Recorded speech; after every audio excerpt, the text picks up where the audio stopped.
Good afternoon and welcome back, everybody.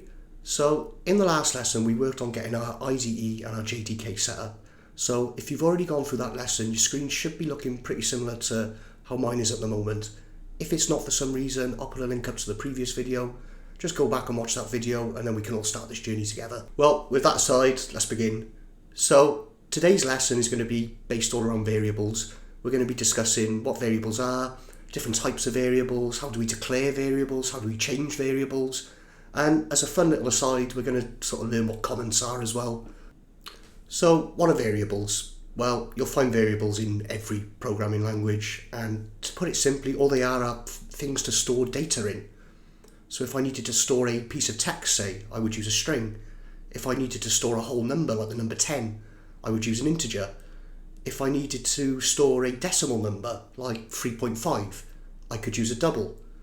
Or if I just wanted to store a true or false value, I could use a Boolean. So let's take a look at actually using some of these variables in Java. So if we go back to our main screen, I'm going to ignore what this code is doing here for the time being, because I just want to focus on variables for this lesson. So I'm not going to go into detail about what this main method is doing. I will talk about this print line method a little bit. So we've used this in the last lesson. We know it allows us to print out, in this case it's printing out the string hello world. So if we didn't want that to be hello world, obviously we could change it in here to be something, hell for go world.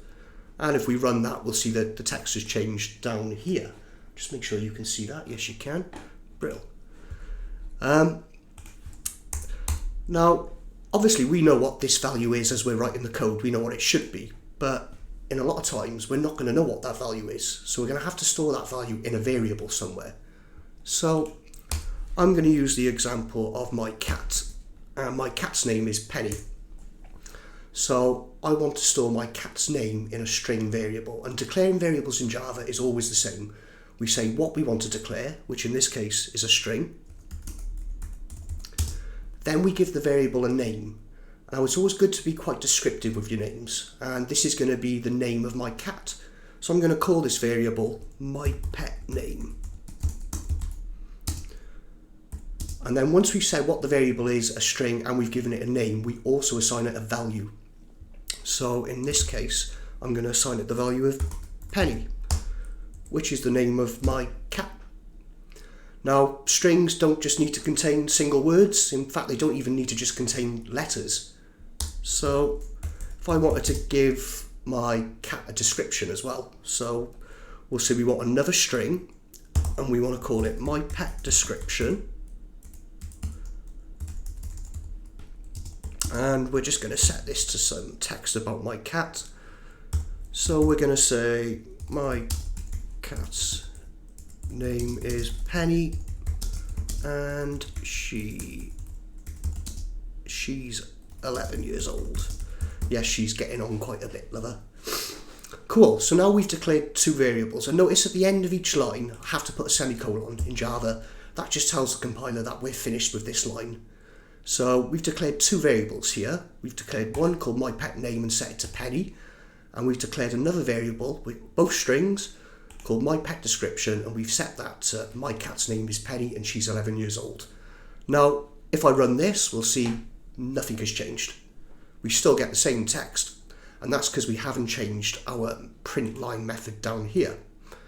So instead of passing the string directly to this method, we can now pass the variable. So let's start with my pet name. And you'll notice as I'm typing, IntelliJ's popping up useful sort of suggestions of what could go in this box. So the print line method takes a string, so it's saying, hey, you might want to stick my pet name or my pet description in here, which is exactly what we're going to do. So let's see what happens now if I run this. You'll have to excuse me, I've got a little bit of a cold as well. Cool, so now we see Penny printed out. Perfect. Let's try the description. So I'm going to type system.out. Oh, make sure you spell it wrong. System.out.println, and we also want my pet description. And we need our semicolon. Lovely stuff. Amazing. So now we get both strings printed out. Good start.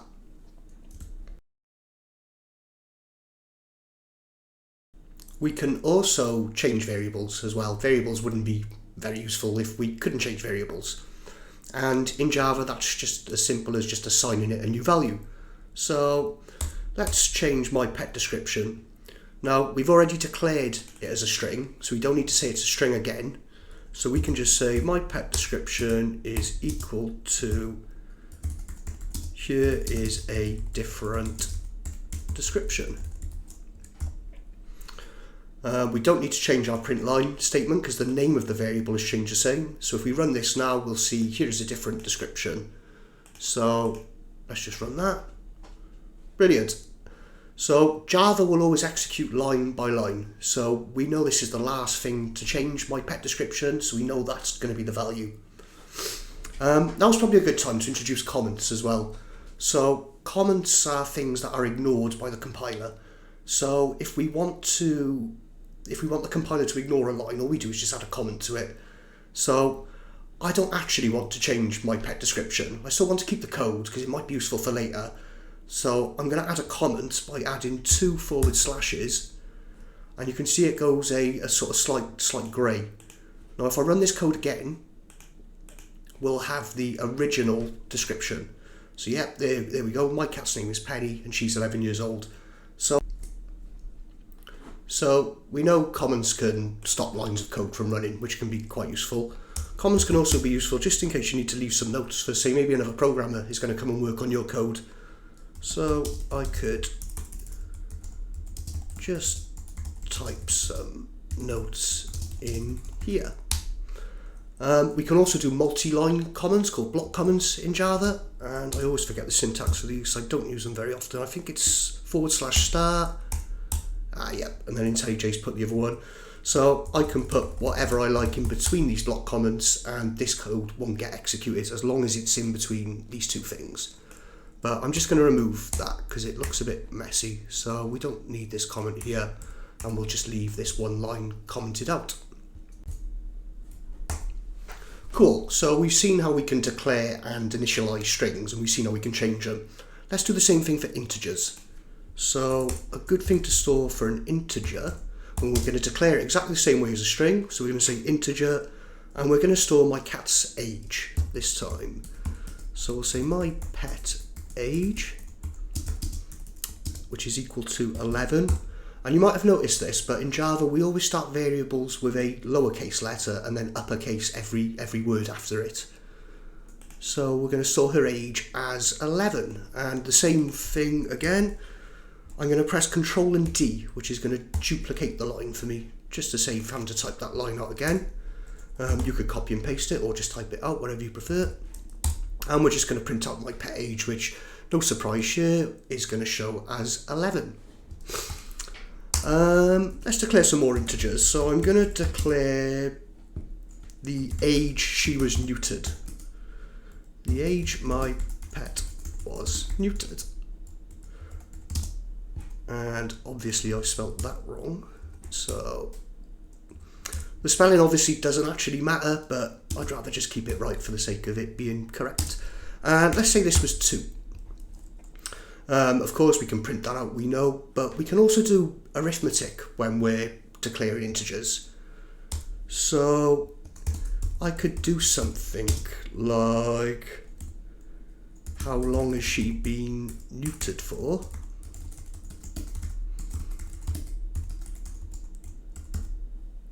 I cannot spell this word, can I?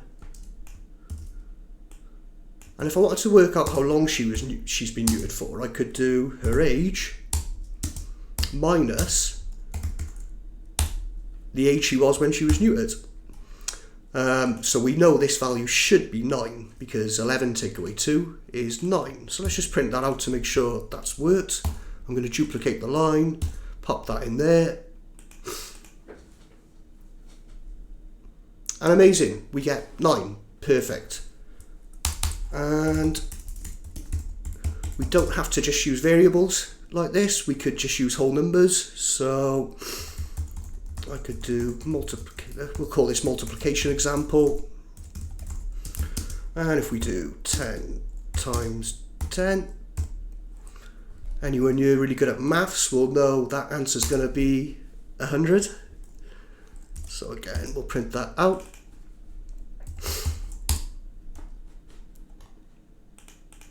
So you can see here, integers it's exactly the same as the string. It's just declaring what the type of variable is, giving it a name and setting it a value. We can do funky stuff like this with integers. We can do basic arithmetic, you know, with integers as we're declaring them. And look, yeah, we get the answer 100. So let's do. So we've seen division. We've seen subtraction.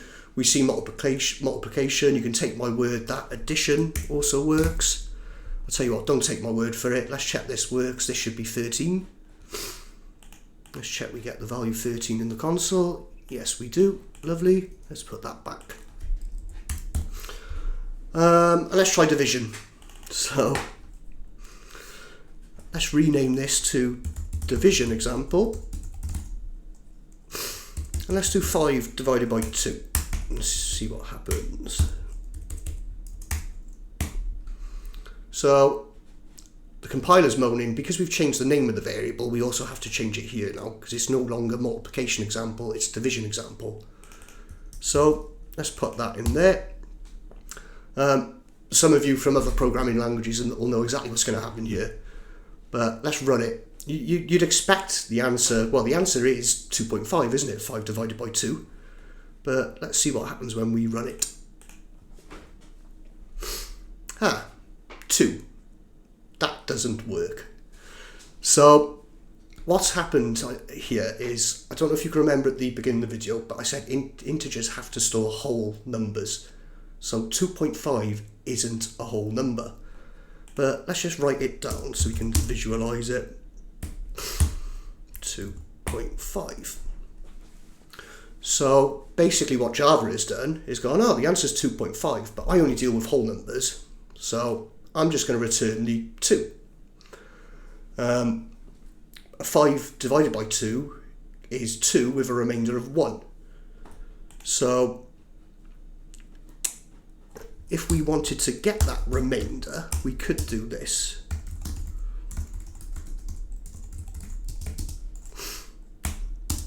And this percentage sign is actually the modular sign which says give me the remainder of the following calculation. So if we print this out, we should see 1 in here. And we do. Now obviously this is a really cumbersome way of trying to do maths in Java, and thankfully we don't have to do it this way. So rather than using an integer when we need to divide things, or whenever we think there's a possibility that we could get something that isn't a whole number, which when you're dividing things is pretty likely. So rather than using an integer, we're going to be looking at a double. Now we can use doubles in exactly the same way, well more or less the same way. Let's just give it a go and we'll see it now. So I'm going to declare my double, and we'll call this we can't call it division example because we've already called it division example there, so we'll call it division example 2. And if we put exactly the same thing, we'll get an error. And the reason we're getting an error is because we've said this is going to be a double, so it's not going to be a whole number. Yet what we've tried to give it are 2 whole numbers. So the compiler's going, hey, the required type is a double, but you've provided me with 2 ints. So this is no good. So there's 2 ways we can fix this. We can either just add a D to one of the numbers. Having one of the numbers is enough, because as long as one of them is a double, it's enough for the variable to be assigned a double. So we could do something like this, and then if we run this, so I'm going to copy this value, division example 2, I'm going to paste it in here, I'm going to run it, and we're going to see the correct answer now of 2.5. Brilliant, that's exactly what we want. Another way of doing it would be to explicitly make these non-whole numbers. So I could do something like that. That's also going to give me sorry, that's not going to give me the correct answer. That's going to give me the correct answer of 2.5. So 5.0 divided by 2.0 is 2.5, because these are both doubles. So that is fine. And there's probably not a lot more to really say around doubles other than, you know, if you're going to use a number which is not a whole number, use a double. As simple as that. Now, the last type of variable we're going to focus on today is going to be Boolean values. Now, you're going to use a Boolean whenever something is a true or false, yes or no question. So, is it raining? Yes or no. It can only either be one of two. It's either raining or it's not. So, let's just use that as an example. So, exactly the same thing. I'm going to declare my Boolean. I'm going to call it is it raining, and we're just going to set this to false because I'm not going to pull my blind up because it's going to mess up the camera, but it's not raining at the moment for once. So same thing again, we can print this out. We're getting used to this stuff now. System.out.println, is it raining? And we're going to expect to see false here. So let's run this. And as expected, we get false here. If I change this to true, no surprise, this is going to return true. Brilliant. And again, there's not a lot to Booleans. Things can either only be true or false. So a Boolean's a good choice to use when, you know, something can only be true or false. And if you think it can only either be true or false, use a Boolean. You know, don't use an integer and have 0 as false and 1 as true or anything like that. Just use a Boolean. It makes sense. So this lesson actually ended up being quite a bit longer than I intended it to be. But we've covered quite a lot of ground. We've gone quite in depth into variables. Next lesson, we're going to be looking at methods and arguments, which if you've used other programming languages that are a bit like functions, they allow us to pass some values and get stuff back. We'll learn more in the next lesson. In the meantime, if you've enjoyed this lesson, then please give me a like or a subscribe, and I'll keep dishing out more content like this. Thanks everyone, and have a great evening. Good night.